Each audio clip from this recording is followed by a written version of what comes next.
Snow White and Rose Red by the Brothers Grimm. Retold by Jane Carruth. Illustrated by Mary Dinsdale. Once upon a time, there was a poor widow who had a little cottage at the edge of a forest. Her greatest joy was 2 rose trees, one white and the other red, which grew in a small patch of garden. She named her 2 daughters after the rose trees, Snow White and Rose Red. Snow White was quiet and gentle, and helped a great deal in the house, while Rose Red was always gay and liked nothing better than to chase through the forest on sunny days. But although the sisters were different, as sisters so often are, they were very close friends and were nearly always together. They had explored the forest so often that they were never afraid to go there on their own, and sometimes the little rabbits would come and eat out of their hands. In the summer, the girls would fill their basket with berries and talk to the little shy forest creatures. But in the winter, when the snow was on the ground, their mother would bolt the door and call them over to sit by the fire. Then out would come her spectacles, and Snow White would give her the big book of stories and legends that they all loved. As they settled on a rug at their mother's feet, their pet deer would lie down beside them, just as if he too wanted to hear a story. One night, as they sat together around the fire, there was a loud knock at the door. "Go quickly, Rose Red," said their mother, looking up from her book.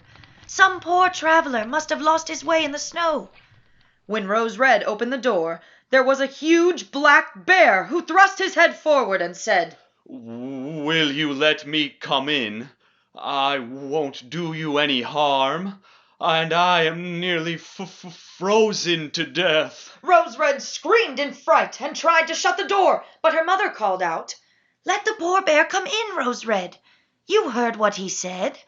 We cannot turn away any living thing on a night like this." So Rose Red opened the door wide, and the bear stepped into the cottage. He stood on the mat looking quite enormous in the tiny room. "Will one of you kindly brush the snow from my back?" he said. And half ashamed that she should have been so frightened, Rose Red did as he asked. Then Snow White made a place for him beside the fire, and her mother said, "You may stay here as long as you want to. You are welcome to come as often as you wish during these hard, cold months of winter." There was no more reading from the book of stories that night, for although the bear said very little, he allowed the girls to tug at his fur and pretend to roll him on his back, and soon even the timid deer was joining in on the fun. When it was time for bed, the widow said, "Stay here by the hearth. You will be nice and warm." And the bear nodded in a friendly way before stretching himself out on the rug. In the morning, when Rose Red ran into the kitchen, he was gone. But he returned early the next evening, and once again they spent a happy time together. All through the cold winter, the bear never missed a night, and the girls grew to look forward to the evenings and to hearing his knock. But when spring came and the little birds welcomed Snow White and Rose Red into the forest with their songs, the bear said, "I must leave you now until winter comes again." "Where will you go?" Snow White asked sadly, scarcely able to hide her tears. "We shall miss you so much." "Deep into the forest," the bear told her. "My treasures lie hidden there, and I must guard it. In the winter the ground is hard, and the wicked dwarves who would steal it cannot dig it up. But in the spring and summer the earth is soft, and the dwarves dig deep burrows and steal all they can lay their hands on."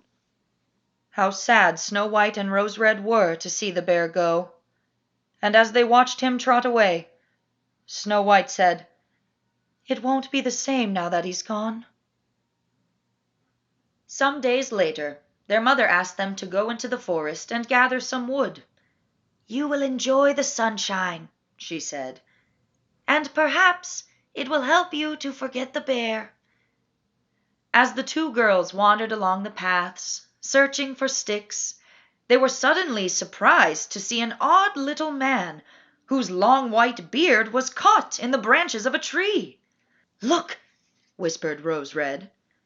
"The tree must have fallen and trapped that funny little man by his beard." The little man, his face all lined and wrinkled like a crab apple, was struggling desperately to free himself. When he caught sight of the girls, he screamed, "Fools! Idiots! Don't stand gaping! Help me, can't you?" At this, the sisters bent down, took hold of the dwarf's tunic, and began to pull. But no matter how they tugged and pulled, they could not free him. At last Snow White took a pair of small scissors out of her pocket. "It won't hurt," she said, and snip, snip, she cut off the end of his beard. "There," she said, "now you are free."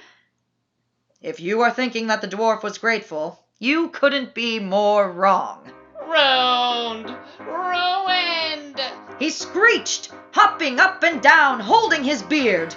"You've ruined my handsome white beard." And with a fierce scowl, he ran to a sack which was filled with gold, threw it over his shoulder, and stumped off into the bushes. "Well," said Rose Red, "what a horrid little man! I wish we had left him alone." "We had to help him," said Snow White, "but I think he might have thanked us. Let's forget him and collect some wood." But the girls were to see the dwarf again much sooner than they expected. The very next day they went down to the stream to feed the wild ducks, and there he was again. "It's the dwarf," Snow White whispered, taking her sister's arm, "and he's in trouble again." "So I see," said Rose Red, although she didn't sound very sorry. "It looks as if he has been fishing, and his beard has got tangled up in his line. Well, I don't care. This time I refuse to help." But gentle Snow White murmured, "I think we should try to get him free, or else that huge fish at the end of his line is going to pull him right into the water. Then he'll get a soaking, that's all," said Rose Red rather heartlessly. The little man was in great danger of being pulled into the water as she spoke, and he was now clinging desperately to some tall reeds. When he glanced up and saw the girls, he screamed, "Help! Help! Help me, you idiots! Don't stand there like stupid sheep! Do something!" Snow White and Rose Red did as he said. They ran to him, and Snow White took a hold of his tunic and pulled. What a tug of war it was, for the big fish was pulling too to get free. But no matter how hard she tugged and pulled, she could not free the little man. His beautiful white beard was so tangled up with the fishing rod that nothing, it seemed, could move it. "You know what you're going to have to do," said Rose Red, as Snow White, all out of breath, sank to the ground. "You're going to have to use your scissors again." "I suppose I must," Snow White said, and scrambling to her feet, she took out her scissors. Snip, snip, snip! Off came some more of the little man's beard. The dwarf was almost speechless with rage when he saw part of his precious beard lying on the grass. "You've spoiled my beard! Again!" He spluttered. "You did it on purpose!" "We did not!" cried Rose Red. But the little man, his face all red and wrinkled with hate, glared at her so hard that she stopped, feeling suddenly frightened. Then, without another word, he went to a big stone and picked up a sack that lay behind it. As he heaved it up onto his shoulder, a handful of gleaming pearls fell out of it. Then he disappeared into the bushes. Snow White and Rose Red said nothing of the unpleasant little dwarf to their mother, because they were afraid she might say they couldn't go into the forest. "It isn't as if he could do us any real harm," said Rose Red as they talked about him. "He is just horrid and ungrateful." "I think he is wicked," said Snow White with a shiver. "And what is he doing with gold and pearls? I don't believe they belong to him." They were still talking about the dwarf when their mother came into the kitchen the next day and asked them to go down to the village to buy some needles and thread. Pleased at the chance of doing something for her and going outdoors, Snow White and Rose Red ran off through the forest, for that was the shortest way to the village. While they were still among the trees, they noticed a huge eagle soaring above their heads. Suddenly it swooped downwards, and Rose Red cried out, "Oh dear! It must have seen something to eat. I hope it isn't after one of our little rabbit friends." Then a familiar cry reached their ears. Help! Help! Help me! "It's the dwarf!" Snow White cried, and she began to run. "The eagle must be after the little man." The girls rushed into a clearing in the forest just as the big bird dropped down on the dwarf and was preparing to carry him off. No! With a cry of horror, Rose Red grabbed the little man's feet, while her sister took a hold of his beard. The eagle had no intention of giving up its prey too easily, and the dwarf screamed in pain and terror as he was lifted off of the ground. But the sisters hung on with all their strength until the bird gave up the struggle and flew away. No sooner had the dwarf recovered from his fright than he shook his fist angrily at Snow White and Rose Red. Fools! Idiots! He shouted at them. You have torn my coat. My head aches with the way you pulled out my beard. Couldn't you take more care? And he ran off, picking up a sack that lay half hidden in the long grass. "I don't care," said Snow White. "I'm glad we saved him. Just imagine being carried off by an eagle." On their way back from the village, the sisters were surprised to come upon the little man again. Rose Red pulled her sister behind a tree, and they watched as he emptied one of his sacks on a flat stone. The precious stone shone like tiny stars in the bright sunlight, and Snow White let out a gasp of amazement. The dwarf whirled around immediately and saw them. Spies! Robbers! He shouted in a sudden fury. Be off with you! "We are not spies, and we don't want anything from you," said Rose Red, stepping out from behind the tree and facing the angry dwarf. "So please don't shout at us." "We have saved your life 3 times," said Snow White, joining her sister, "and you haven't even thanked us." Her words sent the little man into such a rage that he began hopping up and down, shaking his fist and shouting at them to leave him alone. No wonder he failed to see the huge black bear come padding up behind him. When he did, it was too late to turn and run, for the bear had grasped him in his broad paw. When he found himself a prisoner, the dwarf's angry shouting changed to a pathetic whine. Oh, spare me, Lord Bear! He whimpered. I meant no harm. Take these precious stones. They are worth a fortune. And take those stupid girls. They're a much tastier meal than me. Snow White and Rose Red clung to each other in terror, for they did not recognize the big black bear as their friend and playmate of the long winter evenings. Still holding the dwarf in his paw, the bear turned to them, saying, "I am your friend. Don't you know me?" As he spoke, he dropped his captive to the ground, killing him with a single blow from his great paw. Instantly, something strange and wonderful happened.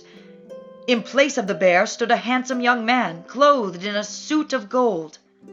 Snow White and Rose Red stared in amazement until the young man said, "The death of that wicked dwarf has set me free from the spell he cast upon me. Out of greed, he condemned me to wander through the forest in the shape of a bear, so that he might rob me of my treasure. Now I am free and able to return to my father's palace." Will you not return first to our cottage?" said Snow White shyly. "Our mother would love to see you." "Most certainly," said the young prince. "for there is something very important that I must ask her." Can you guess what it was? The prince had long ago fallen in love with the gentle Snow White, and wished to ask her mother for permission to make her his wife. Of course this was gladly given. And after they were happily married, Snow White told her sister and mother that she wanted them to live with her in the splendid palace. This they gladly consented to do, and great was the mother's joy when the prince himself planted 2 rose trees in the royal gardens, one white and the other red, just like the ones that had once bloomed in her tiny cottage garden. The end.